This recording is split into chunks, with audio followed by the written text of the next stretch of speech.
그러니까 제가 지금 미국 증시를 진단하는 거는 산타넬리 후반부가 진행 중이라고 생각을 하고 있고, 내년에 이제 미국 대선을 앞두고 여전히 주식시장을 긍정적으로 바라보는 건 있지만, 현재로서는 12월 달 S&P 500 지수 기준으로 4,600에서 4,700 구간에서는 미국 주식을 좀 우선적으로 좀 가감하게 좀 팔아야 되지 않나라는 얘기를 좀 드리고 있어요. 왜요?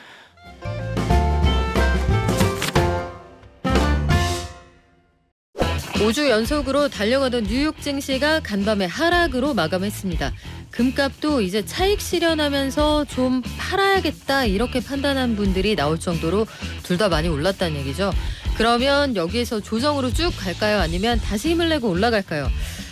국채 금리가 지금쯤 어디까지 와 있을 거다, 이걸 한 달 전에 정확하게 얘기해주고 가셨던 대신증권 문남중 연구위원에게 물어보겠습니다. 안녕하세요. 네, 안녕하세요. 자, 한 달 전 이맘때 우리 문 연구위원님이 제 옆에서 다시 만날 때쯤에는 미국 10년물 금리가 한 4.2 정도 될 거예요 하셨는데, 네. 솔직히 그때는 반신반의했어요. 애로운 싸움을 혼자 하고 있었습니다. 그 그때 외로운 당시. 싸움을 댓글에서도 보니까 형 어떻게 하려고 그래 이런 반응이 많았는데 진짜 맞아요. 내려갔네요. 네, 제가 예상했던 대로 좀 4.2 언더는 아니지만 4.2%대 도달했기 때문에 그래서 오늘 나오게 된 것 같습니다.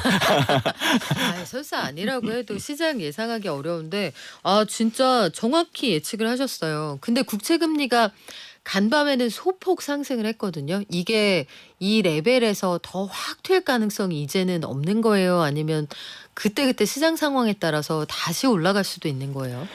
짧은 구간에서의 일시적인 변동성은 좀 있을 수는 있어요. 근데 미국채 10년물 금리의 향후 방향을 결정할 때는 결국 이 물가 추이가 가장 중요합니다. 근데 최근에 발표된 미국의 10월 소비자 물가 그리고 10월 PC 결과를 놓고 본다고 하면 시장이 예상한 수준에 부합할 정도로 전월보다는 상당폭 내려온 모습을 보여줬기 때문에, 그래서 이런 흐름이 깨지진 않을 걸로 좀 봐요. 그래서 저는 10년물 금리가 일시적으로 좀 등락이 좀 보일 수는 있지만 추세 자체는 지금보다 더 떨어지는 경로로 갈 걸로 좀 보고 있기 때문에, 사실 여러분들이 투자하고 있는 주식 자산들에 대해서는 여전히 좀 가지고 가야 되는 부분들은 있다라고 생각을 하고 있습니다. 네.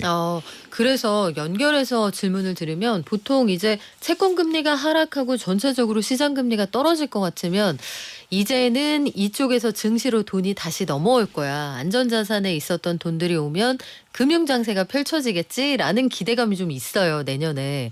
증시가 근데 간밤에 일제히 3대 지수가 하락을 했거든요. 뭐 큰 폭은 아닙니다만 소폭 조정했다가 다시 확 올라가는 거예요? 아니면 이렇게 지지부진하게 갈까요? 지금의 맥락을 좀 잘 짚으시는 게 좋을 것 같아요. 그러니까 지금 미국 증시 흐름은 사실 올해 산타넬리가 한국 투자자들 입장에서는 좀 빨리 찾아왔다라고 생각이 들 수 있긴 할 것 같아요.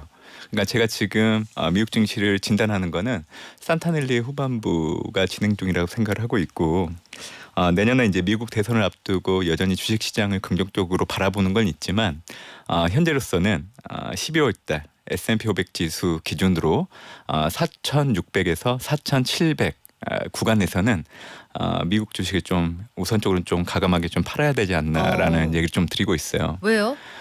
우선적으로 내년 2월 이전까지는 올해 산타넬리 급등을 좀 해소하는 기간이 좀 필요하다고 보고 있기 때문에 기간 조정 형태로 좀 움직일 걸로 좀 보고 있어서, 그래서 투자자들 분들 입장에서는 한 2개월에서 3개월 증시가 지지부진하게 움직인다고 하면 인내를 갖고 기다리시기 좀 어려운 부분들도 있거든요. 그래서 저는 우선적으로 좀 팔아놨다가 내년 기간 조정 저점에서 미국 나스닥을 중심으로 좀 가감하게 담는 전략들이 지금으로서는 가장 유효한 전략이라고 생각을 하고 있어요. 네. 안 그래도 궁금했던 게, 간밤에 엔비디아 이런 주가가 많이 빠졌거든요. 그리고 실적 발표하고 나서 실적은 역대급으로 좋았다고 하는데 그 뒤로 보니까 한 6% 내려왔습니다.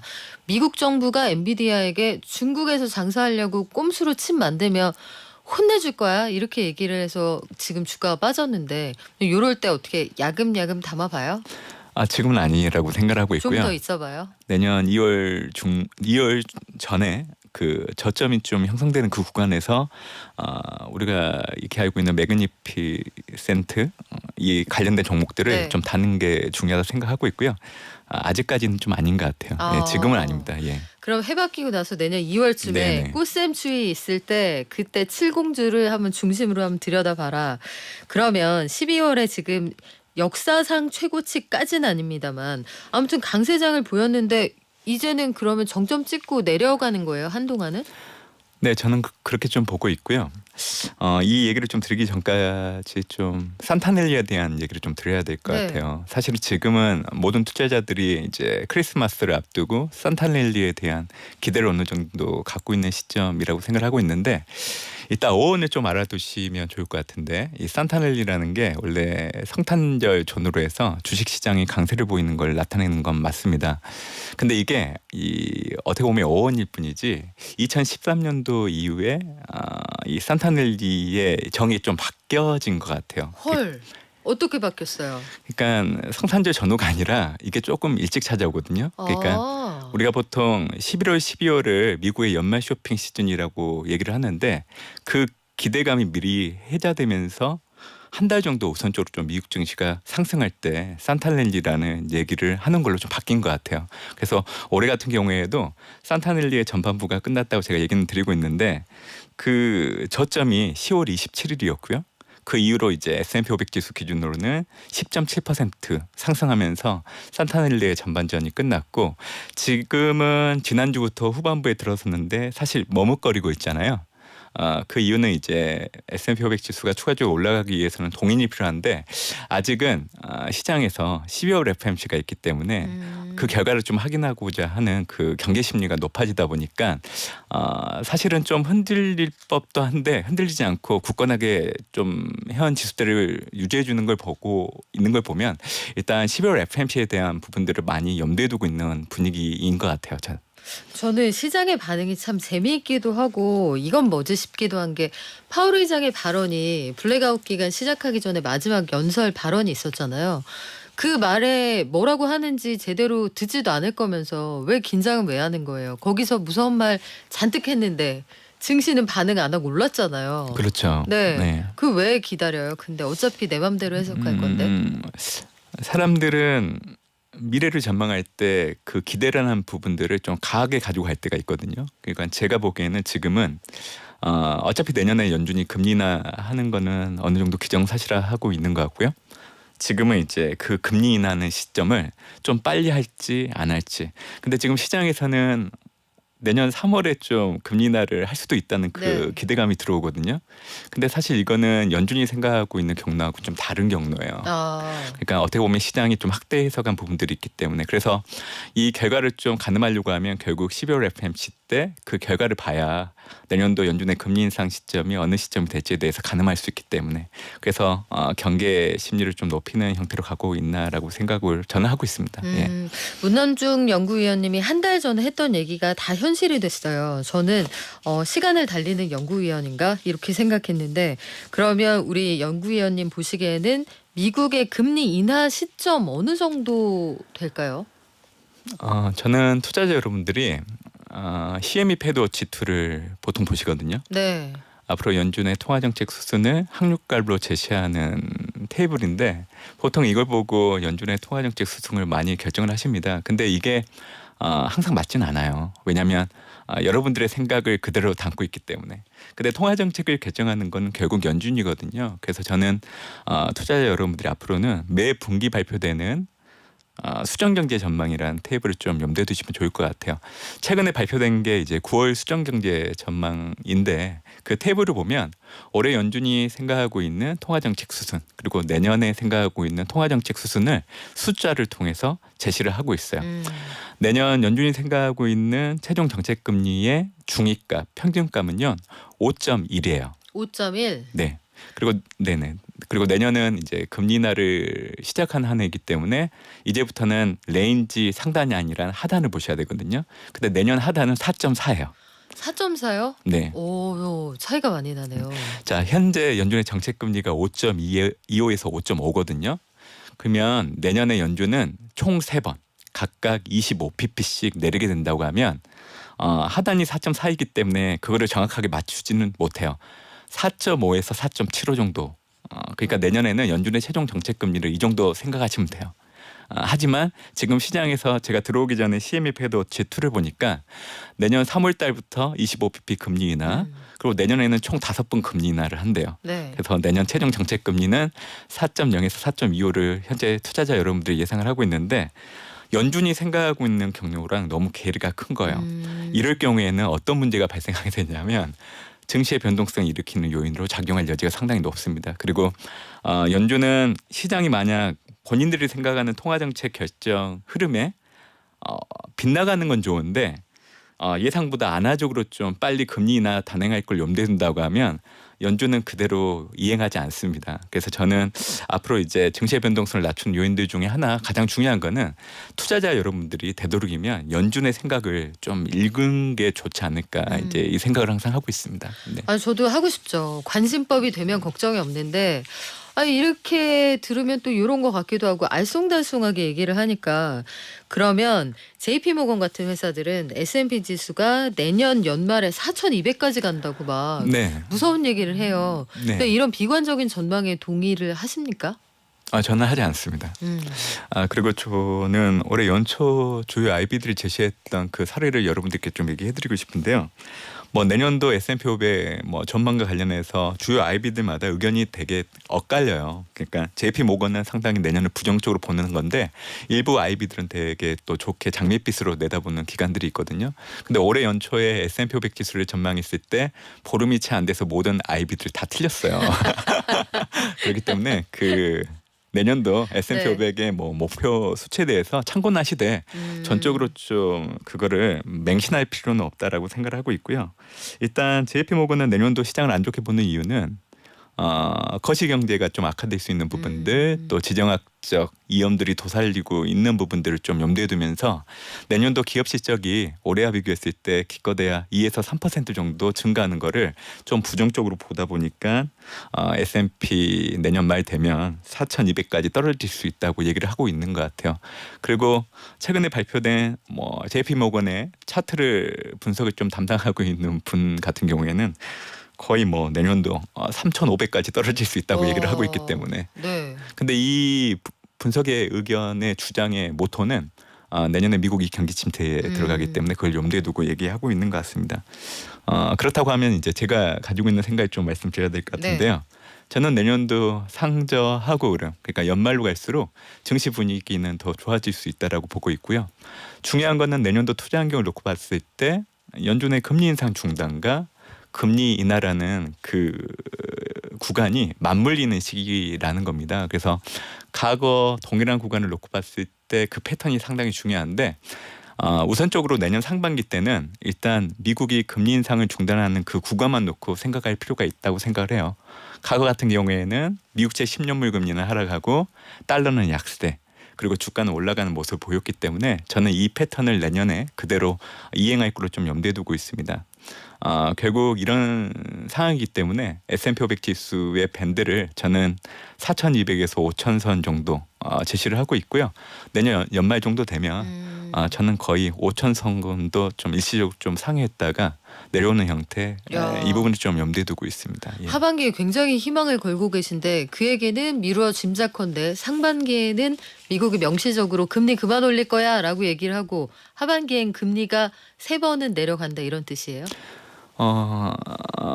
뭐 아마도? 분위기는 그래요. 근데 중앙은행들은 투자자 여러분들께 친절하게 통화 정책이 어떻게 될 겁니다, 됐습니다라고 얘기하지는 않거든요. 네.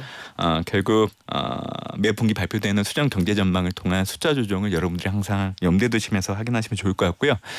저는 내년 2분기 명확하게 얘기해드리면 5월 FMC 때 연준이 25bp 금리 인하를 단행할 걸로 좀 염두에 두고 있어요. 과거 연준이 금리 인상을 중단했던 사례가 4번 정도 있었거든요. 네. 95년, 2000년, 그리고 2006년, 그리고 2018년 이렇게 4번의 사례가 있었는데 그때도 이제 금리 인상 중단기 그리고 금리 인하가 시작되기 그 기간이 평균적으로 9개월 정도 걸렸어요.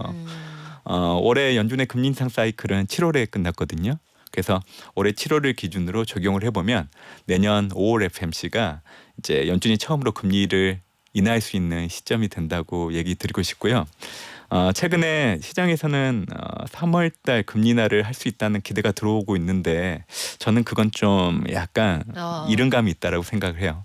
왜냐하면 중앙은행들은 금리 인하를 하려고 하면 보통 명분이 필요한데 그 명분이 바로 경제지표가 둔화되는 게 나타나야 금리 인하를 단행할 수 있는 조건이 되는 겁니다. 그래서 앞으로는 미국 경제지표를 보실 때 좀 둔화되는 게 여러분들이 생각한 의도, 그러니까 연준이 금리 인하를 단행할 수 있는 확률이 높아지는 흐름이 될 걸로 좀 보고 있어요. 그래서 저는 앞으로 4가지 조건이 충족되어야 네. 금리 인하를 연준이 단행할 수 있다라고 보고 있기 때문에 앞으로 투자자 여러분들이 이 4가지 조건에 대해서는 좀 기억을 해두시면 좋을 것 같아요. 첫 번째는 미국의 고용지표 관련해서 항상 우리가 비농업 부분 고용자 수를 많이 봐요. 근데 10월달 수치는 15만 건이었어요. 근데 이번 주 금요일 날 이제 12월 고용지표 비농업 부분 고용자 수가 발표되는데 이번에는 예상치가 20만 건으로 전월보다는 올라가요. 늘어나요? 네. 오. 그 얘기는 뭐냐면 고용 시장이 다시금 또 좋아지지 않는 그림으로 갈 수도 있겠다. 이 얘기는 결국 연준의 금리 인하 시점이 후퇴하는 데 영향을 줄 수 있는 해석으로 옮겨질 수 있는 부분들이 있거든요. 그래서 내년도 연준의 금리 인하 단행 전까지 미국의 비농업 부분 고용자 수는 10만 명 초반으로 떨어지는 게 나타나야 되고요. 두 번째는 물가 그리고 기대 인플레이션율 지표도 계속 떨어져야 됩니다. 그리고 세 번째는 ISM 제조업 지수와 네. ISM 서비스업 지수를 놓고 봤을 때 지금 현재 제조업 지수는 수축 국면에 있는데 서비스업은 확장 국면에 있어요. 그래서 앞으로는 서비스업을 중심으로 수축 국면에 들어가는 모습이 확인되어야 되는 게 세 번째 조건이고요. 네 번째는 부동산 대출 증가율이 둔화되는 모습이 나타나야 돼요. 저는 이 4가지 조건이 내년 1분기 정도면 충분히 달성 가능하다고 놓고 보고 있는데 내년 3월 달에 연준이 금리 인하를 단행하려고 하면 이 조건이 부합되는 걸 확인하기까지 시간이 너무 촉박해요. 그래서 3월 달에는 힘들다고 생각을 해요. 그렇기 때문에 저는 5월 달에 처음으로 이제 연준이 금리 인하를 단행할 여지가 상당히 높다라고 그렇게 좀 주장을 하고 있습니다. 통계 나오고 확인한 다음에 그다음에 확신이 있을 때 움직일 거다. 네네. 그러면 자 이렇게 우리가 지표도 들여다보고 전망을 보는 이유는 어떻게 하면 목돈을 만들 수 있을까에 대한 궁금증 때문이거든요.